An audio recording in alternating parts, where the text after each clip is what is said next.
ஆஸ்திரேலியாவில் இருக்கிற இந்த கசினுக்காக வேண்டி இந்த ரெசிபி, இதுக்கு பேர் வந்து பல்கர். இதை கிராக் வீட்டுன்னு சொல்லுவீங்க.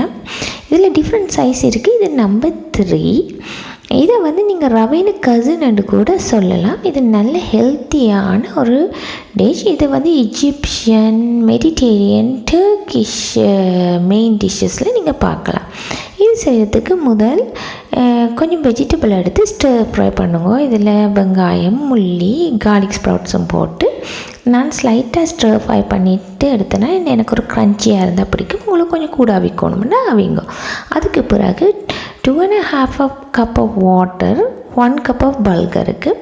அதில் நான் வந்து சிக்கன் க்யூப்ஸ் போட்டேன்னா, உங்களுக்கு வேணுமென்னு சொன்னால் வெஜிடபிள் ப்ராத்தோ எனி ப்ராத்தை நீங்கள் வாட்டருக்கு பதிலாக போடலாம்.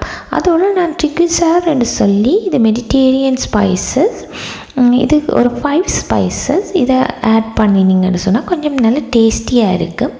அதோடு இந்த பல்கரையும் ஆட் பண்ணி ஒரு பே லீஃபையும் போட்டு லோ டு மீடியம் ஹீட்டில் வச்சு மூடி கொஞ்சம் நேரம் அவிச்சிட்டு எடுத்து கொஞ்சம் கிண்டி பாருங்கள். அது ஃப்ளஃபியாக வருதுன்னொன்று வெஜிடபிளையும் அதுக்குள்ளே போட்டு லோ ஹீட்டில் போட்டு ஒரு 10 to 15 மினிட்ஸ் அவிய விடுங்க. கொஞ்சம் கிண்டி பாருங்கள், ஒட்டாமல் இருக்கும் வரைக்கும். சரி, அவிஞ்சோன்னு எடுத்துட்டு இதோட நீங்கள் என்ன சைட் டிஷ்ஷும் வச்சு சாப்பிடலாம். இதில் நான் சிக் பீஸும் சிக்கனும் வச்சு சாப்பிட்டேன் நான்.